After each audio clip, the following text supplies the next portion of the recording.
Hi, I'm back for round number two. Yes, I am public. I just had to make sure because at one time I preached for a whole thing and no one ever heard any of it. Okay, so uh, we are studying the book of Matthew, chapter 24, where Jesus is explaining to the disciples when the destruction of Jerusalem is coming.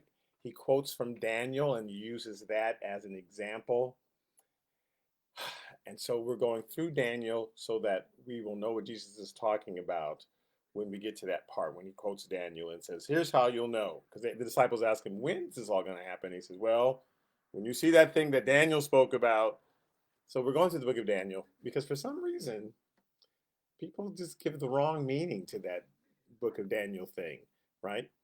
Uh, so, uh, so we want to make sure we understand it correctly. So we've been going through Daniel.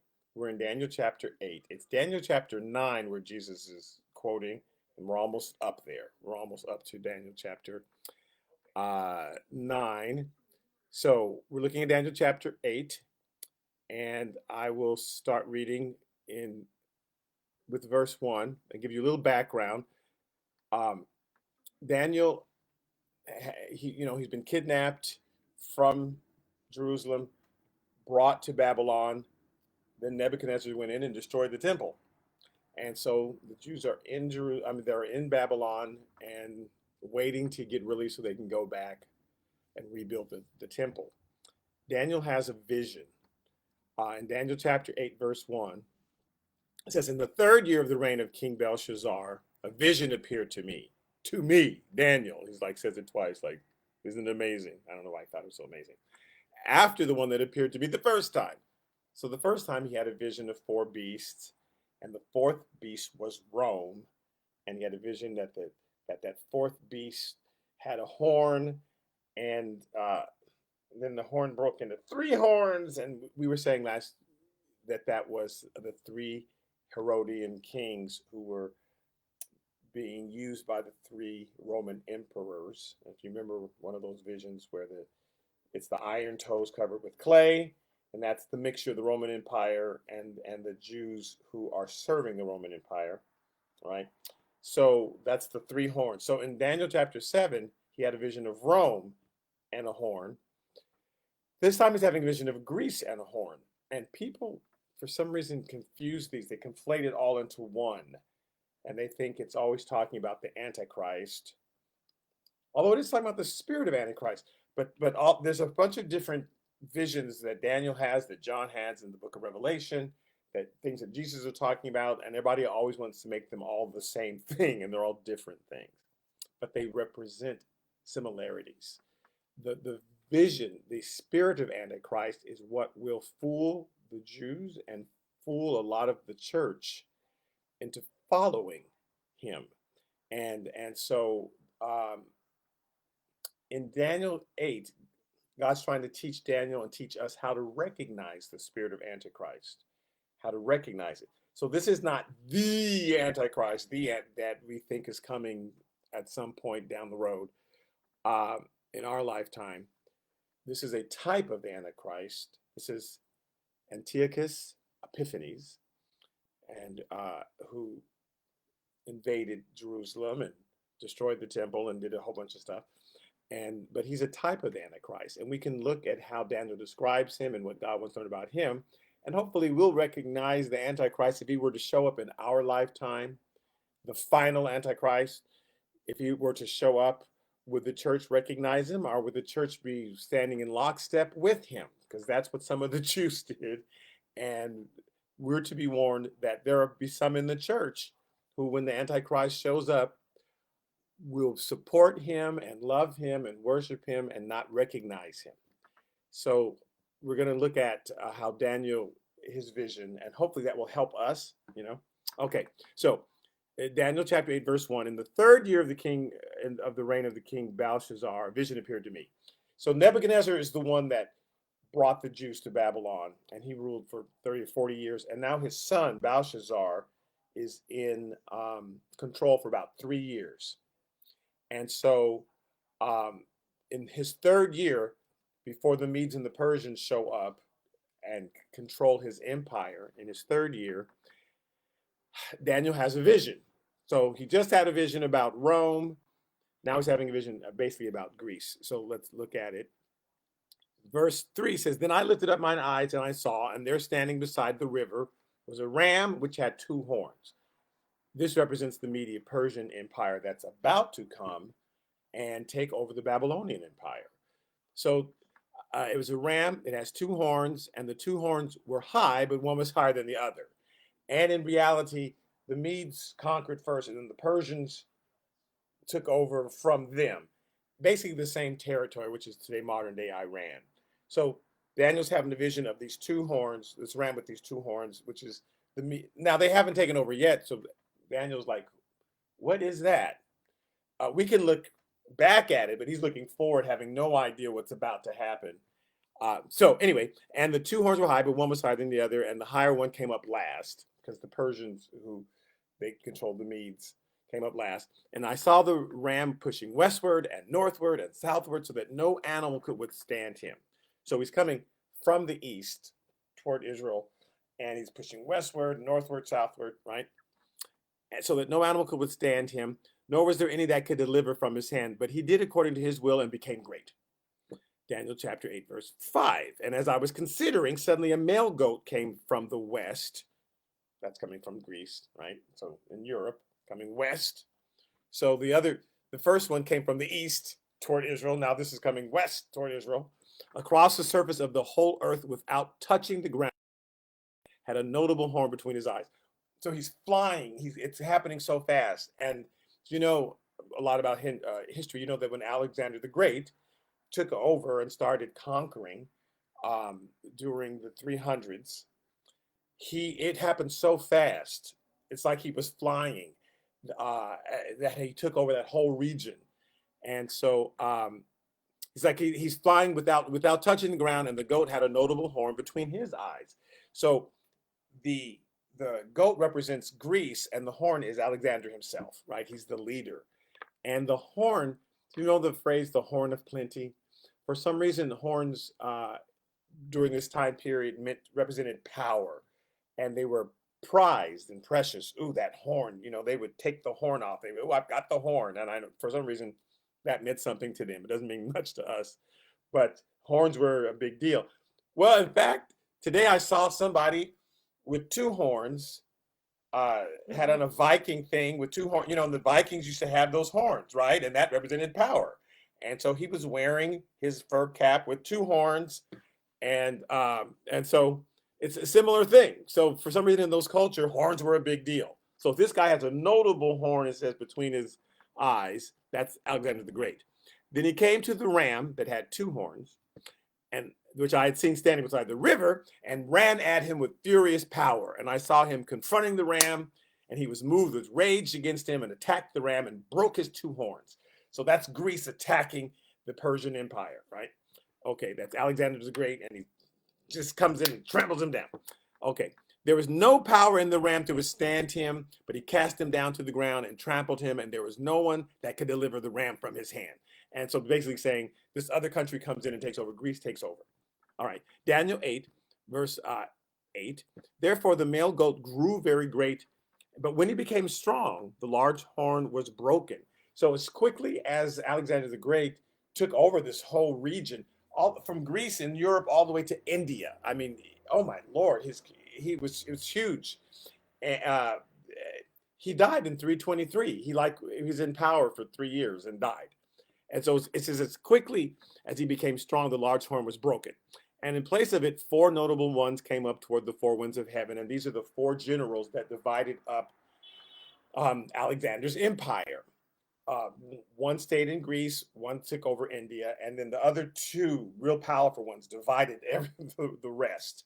So there was the Ptolemy, I say Ptolemy, but it's Ptolemy Empire in the south, which was from Egypt, and then in the north, the Syrians, the Seleucid kings took over that empire. And they divided it up, but the Seleucid guy won. He got a huge chunk of empire. So anyway. So in place of the one was 4 notable horns. And verse 9 says, and out of one of them came a little horn, which grew exceedingly great toward the south, toward the east, and toward the glorious land. So that's Israel. So Syria, Syria is where the Seleucid king had his empire, and the Ptolemaic king had his empire in Egypt. And for a while, the Egyptians controlled Israel, which is the glorious land.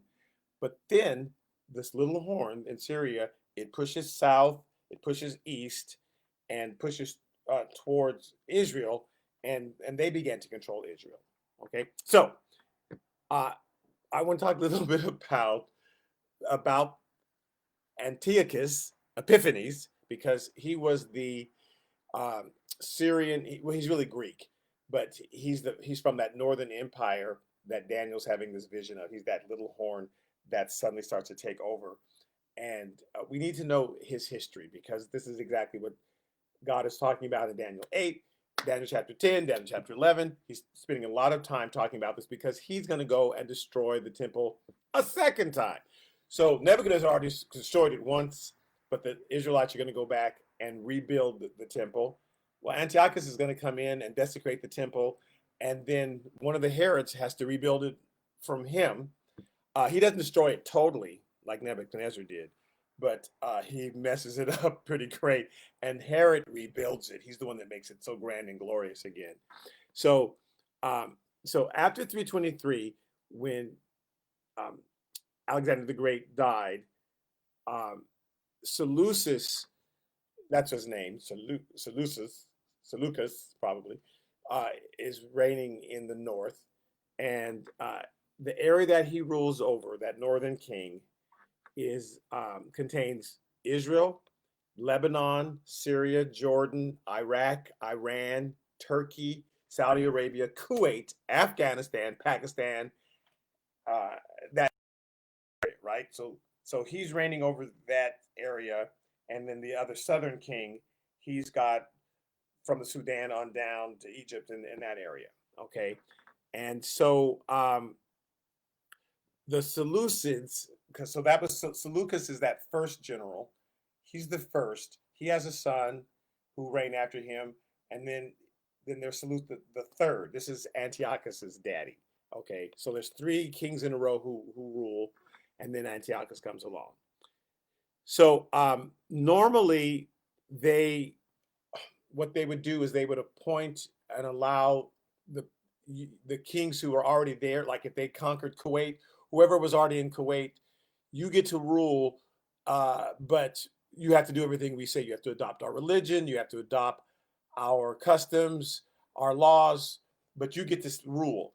Most people didn't have a problem with that, interesting enough, because we just made up these laws, so we'll take yours. Yours clearly are better than ours because look how you kicked our butts. So but the Jews are like, no, we already have, God gave us laws that we're supposed to follow. So we're not going to listen to you and do your own thing.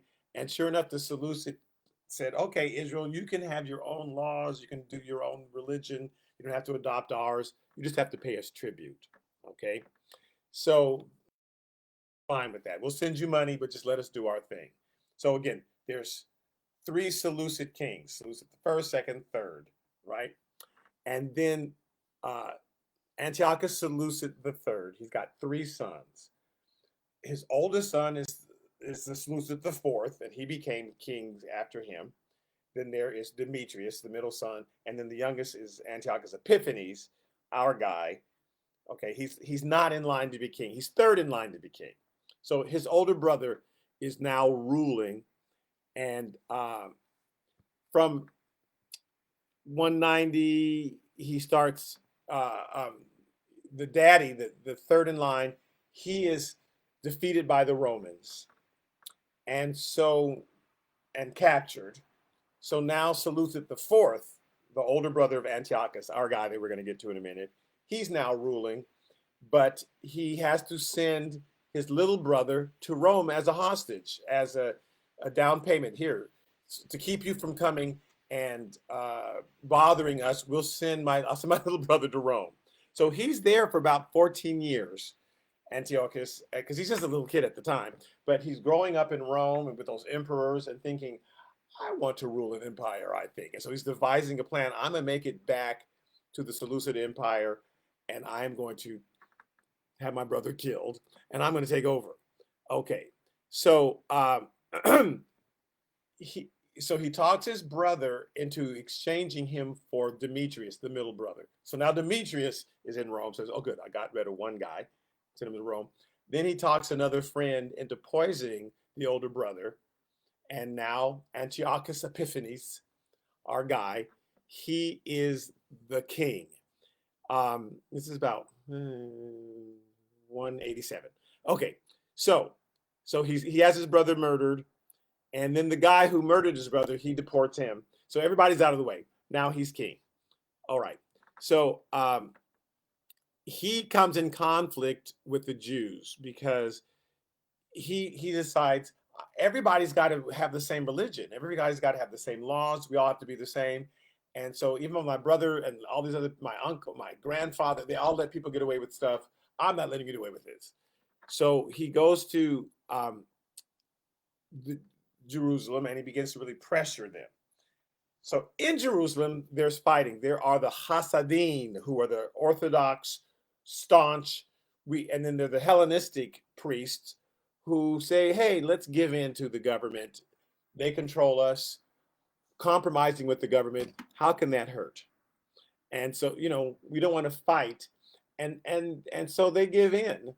They win. So the Jews are fighting among themselves, and the ones who want to make friends with Greece win. And one guy's name is Jason. And so he's made the head priest, and he can do whatever he wants, thinking, how bad can it be? So he sends some tribute there, and he basically buys his favor with Antiochus Epiphanes. Okay, so Jason is in charge, and here's what happens when we as a church start to compromise with secular government. Now, God's not trying to get rid of secular government. He just doesn't want us to compromise with it. He doesn't want us to join with them, because then we start to look like them. As soon as the church starts to compromise their values in order to curry favor with the government, then you have to start to adopt their policies. Jesus always wanted the church to be steadfast in what it believes. You can work with the government, but as soon as you partner with them in such a way that you have to do whatever they say now, because now you're identified with them. That's Jason thought, what's the big deal? Okay. Antiochus says, well, now that we're partners, Jason, then let me build a gymnasium there. And now something about the Greek gymnasium is not like gyms today. Everything that we do in our gymnasiums, you do in yours. And so, okay, fine. That's fine. We're thinking it's no problem. And so in around 171, because we're going backwards. So it was 182, 187, 171. We're going 170, 170, 169, right? We're going backwards. He decides instead to appoint Menelaus. Well, here's how Jason messed up.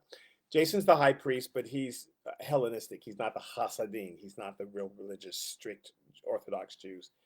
He sends his brother, Menelaus, and says, here, take this money and give it to Antiochus so he'll get off our backs. And Menelaus gets there, and he says, if you make me the high priest, I can get you more money.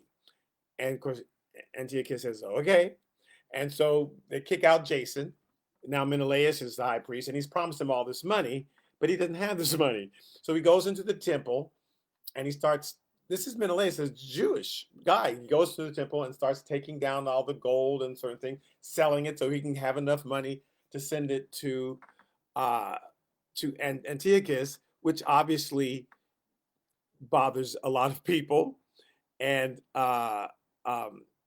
so this causes riots, because again, now he's sending all of his money. He's desecrating the temple. It was okay when they were just collecting taxes, but now you're desecrating the temple in order to please Caesar. It's not a good thing.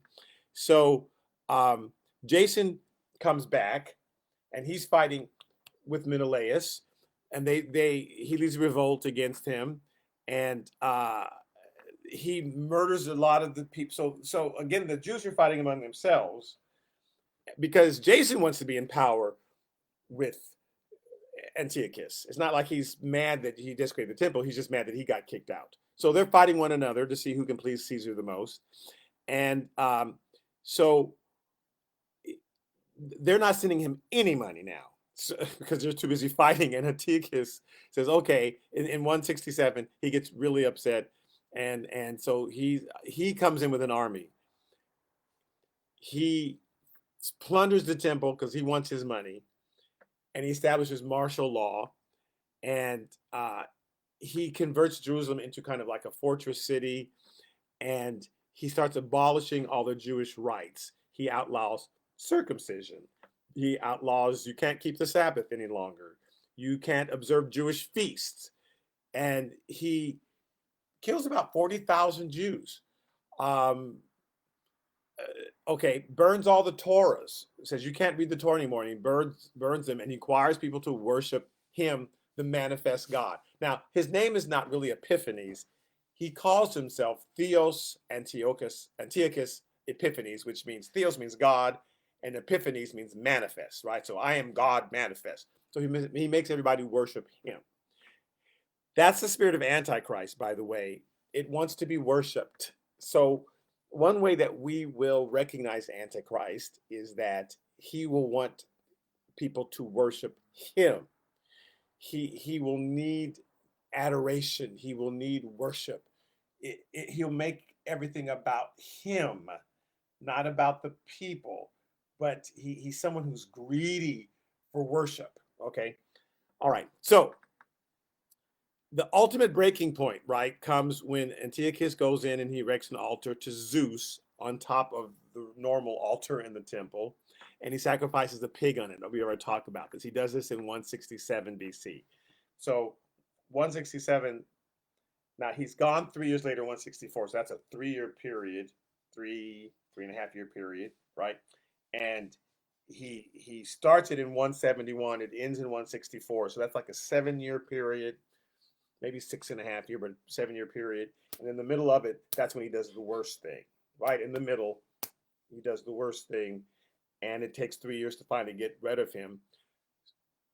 One of the Hasidim, Jacob Maccabee, comes in, and he defeats Antiochus and kicks him out in 164. And the Hanukkah season, which we just celebrated, is happens during that time period. And I'll get into more specifics in another week, but a different week. Okay, so I just want us to have, so the whole time of Antiochus was 7 years, but it was 3 years, 3.5 years, where he did the worst part of it, and really was persecuting the Jews and killing them.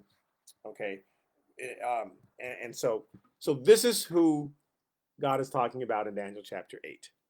Now, back to the chapter. Verse 10.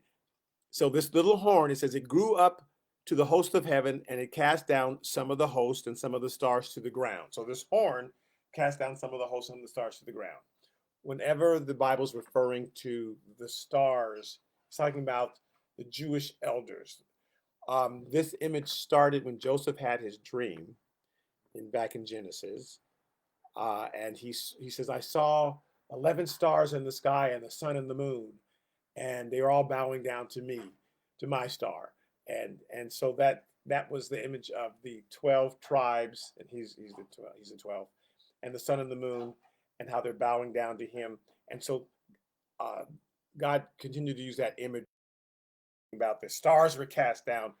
He doesn't literally mean stars that are in the heaven are cast down to earth. He means these Jewish priests and dignitaries and elders are being cast down, are being killed, or being murdered.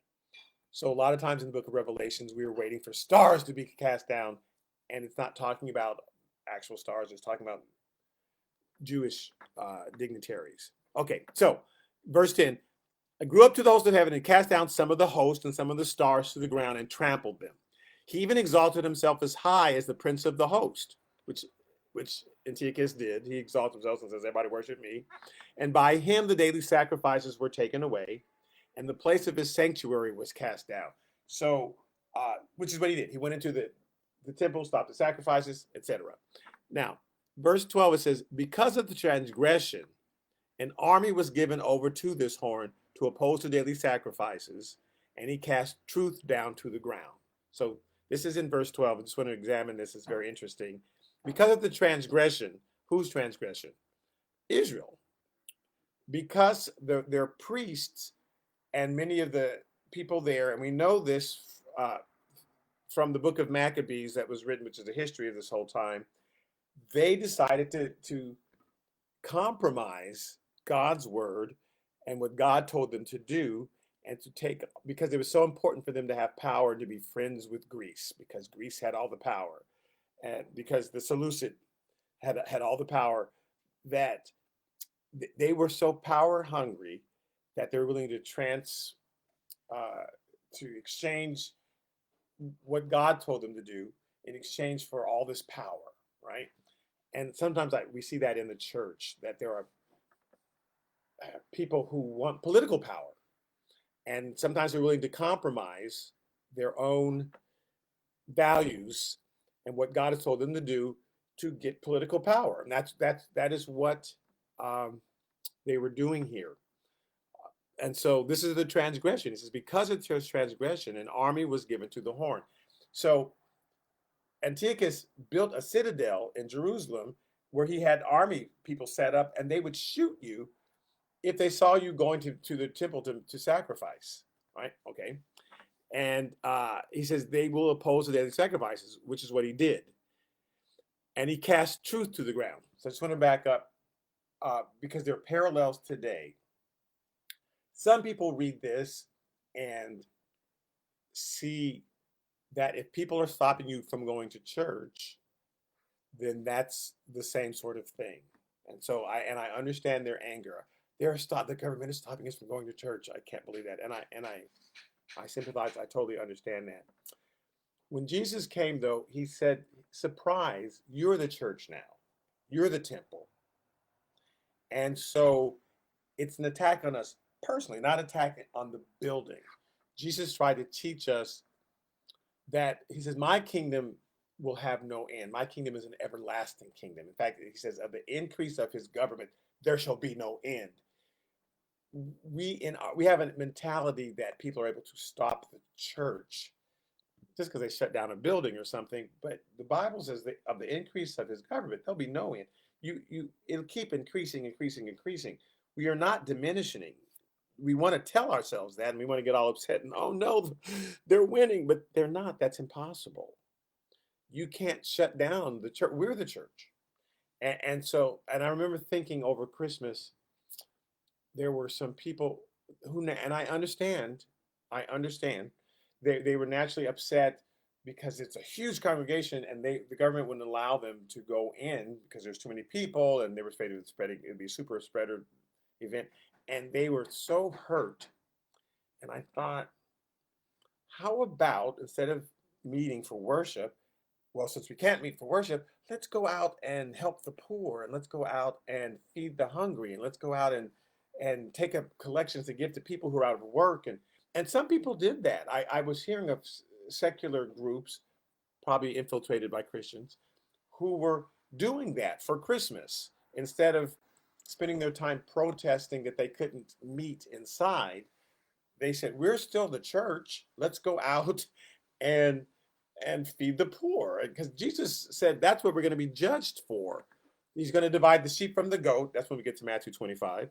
And he say, when I was sick, did you visit me? When I was poor, did you feed me? When I was hungry, did you feed me? When I was poor, did you give me clothes? That's what we're going to be judged for. He's not going to say, did you meet together on Sundays? That won't be what we'll get in trouble for. We're going to be in trouble for how we treated one another. Were we out there being the church? So I think we get fooled into thinking that there's a parallel of they're attacking the church building. Now they're attacking us personally, yes, but the building is not who we are. So don't let anyone ever stop you from being the church. If Daniel, they destroyed the temple, and then they kidnapped Daniel and took him to Babylon. They blew it up. But he still worshiped. He said, I'll worship in my room. I'll pray in my room. I'll kneel in my room.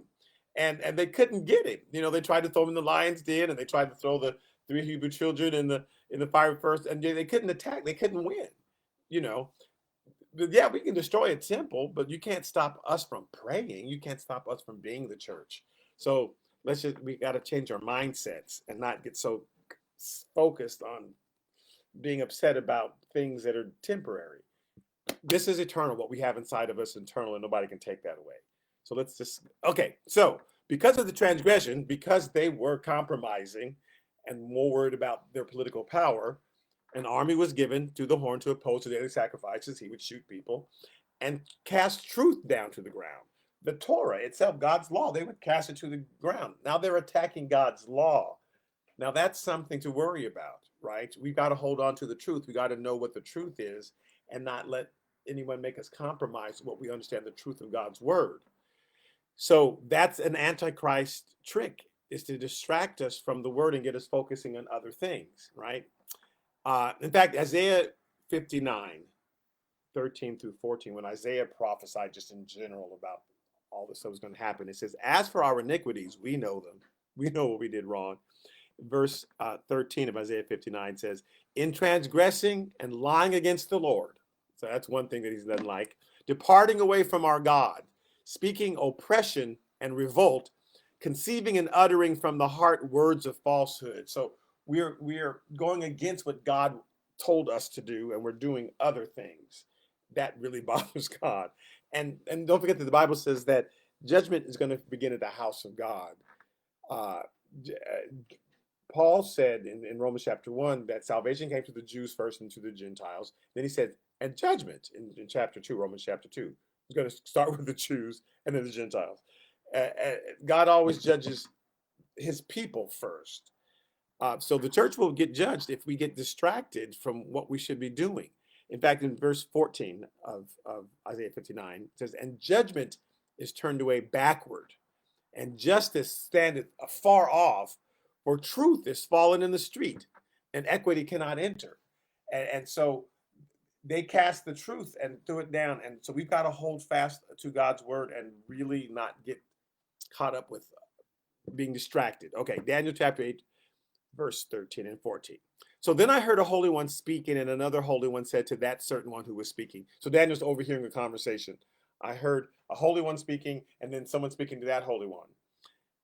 How long will the vision be concerning the daily sacrifices and the transgression of desolation, the giving of both the sanctuary and the host to be trampled underfoot? So again, we're the sanctuary now. They had an actual sanctuary that was trampled underfoot, and truth, we're the sanctuary now. So that would be an attack on us. And he said, for 2,300 days. Actually, it literally says for 2,300 evening mornings. They translate it days.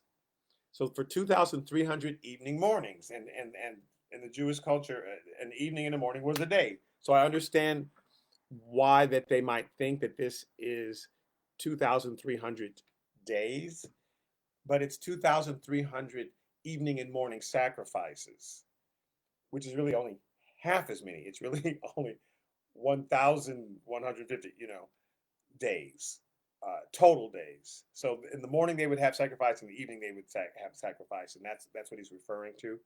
So the worst of it is going to be for basically a 3-year period, and that's what it was, from 167 to 164. Once he came in and he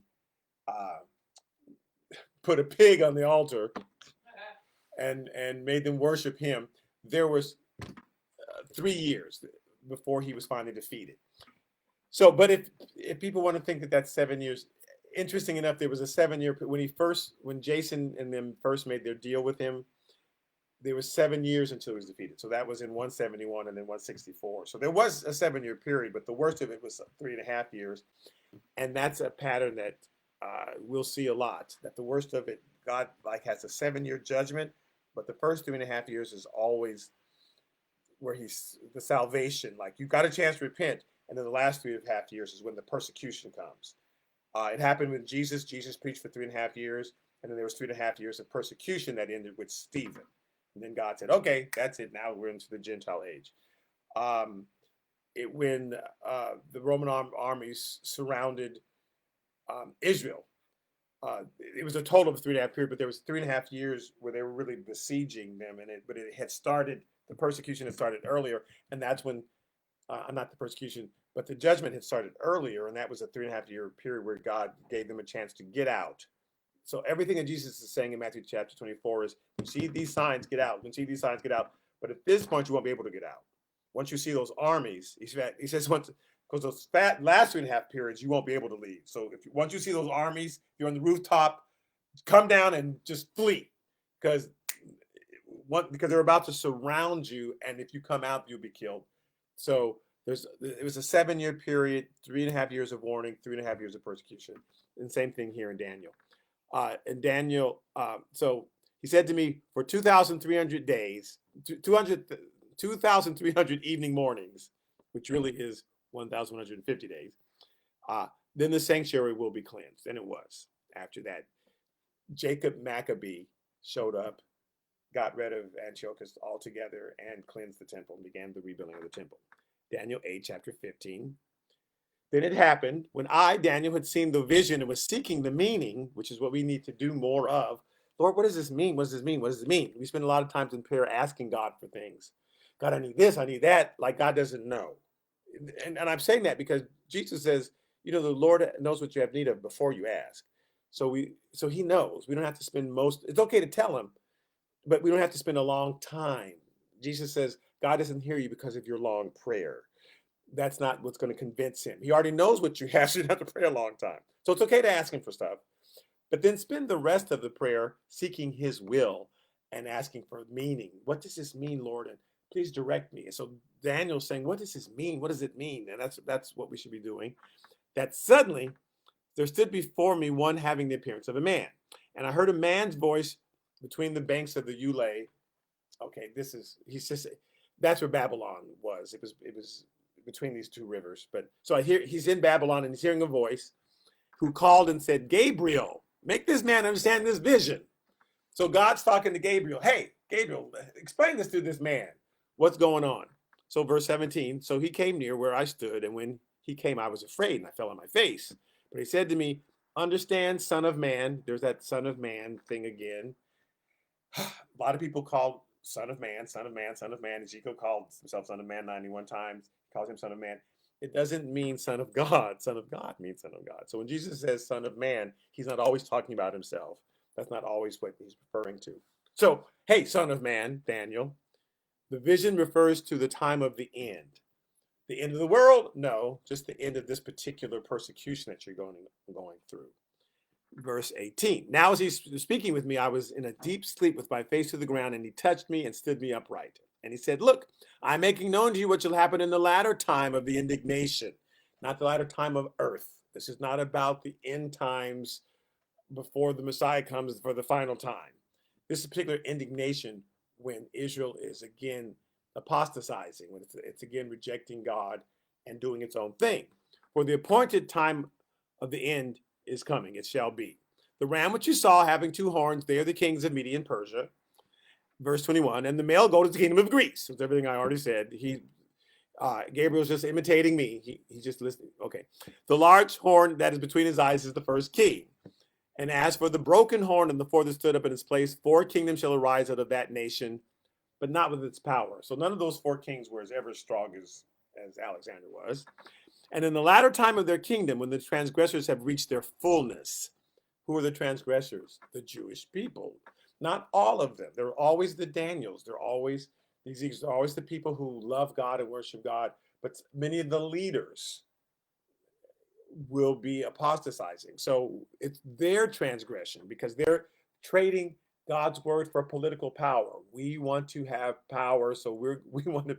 So okay, Antiochus, we'll make a deal with you as long as you give us power. And they're fighting among themselves for power, political power, which is another thing that the Antichrist will do. He'll cause the saints to fight among themselves. You'll see people, when you see a mighty leader up who rises up and gets people from the same nation to fight against each other, to literally fight against each other. Because that's what Antiochus did. The Greeks were fighting each other, trying to see who could please Antiochus. So another trait of the Antichrist is that he's able to get the Jews to fight with another. Antichrist will be able to get Christians fighting one with another, right? Okay. So this king will arise, having fierce features, who understand sinister schemes. His power shall be mighty, but not his own power. See, it's not. It's the power comes from the people he's getting to fight with one another. That's how he gets power, by because Antiochus didn't have to do anything, and Jason went after Menelaus, and they kicked out the Hasidim Jews and one another, and so it's not even his own power. It's the people fighting against each other. He shall destroy fearfully, and shall prosper and thrive. He shall destroy the mighty and also the holy people. Through his cunning he shall cause deceit to prosper under his rule. So lying, being deceived is a big thing. There'll be an antichrist figure who will come up full of lies, and he'll get people to believe lies, and it'd be different if he's telling the truth and everybody's going, that man is right, and it's the truth. But people are going, that man is right, and it's all going to be a lie. So that's just another trait of the Antichrist. Through his cunning he shall cause deceit to prosper on his rule, and he shall exalt himself in his heart. Again, that's the Antichrist. Find someone who is exalting themselves all the time. Spirit of Antichrist. He shall destroy many in their prosperity. He shall even rise against the prince of princes. So at a certain point, he says, I'm God. Okay? But he shall be broken and without human means. And Antiochus actually was stopped without human means. It's not like someone stabbed him in the heart and that's how he killed. But we'll talk about how he died later. And the vision of the evening and the mornings, which was told, is true. As far as the sacrifice, the morning sacrifices and the evening sacrifice, them stopping for 3 years, that's exactly what happened, right? For a 3-year period, he stopped the sacrifices. Therefore, seal up this vision. Don't tell anybody about it, for it refers to many days in the future. It's not for these people. It's for a different generation to look at it, because he's in the 500s right now. Daniel's in the 500s, and this wasn't going to happen until the hundreds. So this is 400 years before any of this stuff happens. And so since another generation needs to read this and worry about it, so just seal it up. And I, Daniel, fainted, verse 27, and was sick for days. And afterward I arose and went about the king's business. I was astonished by the vision, but no one understood it. So a couple of people, they didn't know what they were doing. No one understood why I was astonished, why I was like going around like, oh my goodness. So I fainted, I was sick for days, because I was disturbed. Why is he disturbed? Because in the end, the guy gets it. So shouldn't he be happy? No, he's disturbed because God's people were going to commit such an apostasy to bring this on themselves. Because it says because of their transgression, he's going to have all this power. If God's people, if we are doing what we're supposed to be doing and focusing on the word and doing the kingdom, then people will be changed. If we're focused on political power, or focused on fighting one another, or focused on all these other things, these other distractions, and worshiping all these other things, because the Antichrist wants to get us to worship and focus on anything other than just God, then we make ourselves vulnerable. If we can focus, then then the gates of hell can't prevail against us. And so we got to stay focused as Christians on what God wants us to do. As the church, we can be interested in things. You can read books and turn on the news, and I'm not saying you can never look at something. That's not what I mean. But I mean the church needs to recognize what our job is, though, is to spread God and spread God's love, and to do what he told us to do. And people will be changed. If the church is doing what it's supposed to be doing, that will change people. I think we spend too much time trying to change people instead of letting Jesus change them. If we can just give them Jesus, Jesus will change them. But we think, oh, we'll make a law, thou shalt not kill, and that'll stop all murder. Oh, but it doesn't. Thou shalt not. We spend a lot of time trying to yell at people for doing bad stuff. And if we spent more time giving them Jesus. I mean, don't forget, they brought the woman, and caught in adultery to Jesus so he could yell at her. And he said, no, I'm not going to yell at her. I'm going to love her. And that's what will change her. So anyway, so we have to not lose focus. Daniel fainted. He was sick because, oh, look how these people are. I can't believe that my people, that like we're in trouble now. God has already judged us. That's why we're in Babylon. And you're telling me there's some time coming up where we're going to get in trouble again and make ourselves vulnerable to an antichrist. And it happens again in Jesus' day. They missed Jesus because the church was too focused on political power and keeping its traditions. And I'm afraid we're going to miss him again. The Messiah is going to come. He's going to be able to fool a lot of people, which is what it says in Revelations. He's going to be able to fool the very elect. They're not careful because they're going to have their eyes on the wrong thing. So he's sick because how are they missing it again? Why aren't they embarrassed enough? Nope. And then he went out and went about the king's business. He went to his job the next day. He got up and did his thing. So he didn't just stay upset. He did what God told him. He sealed it. And then he says, okay, I have a job to do, but I've got this warning.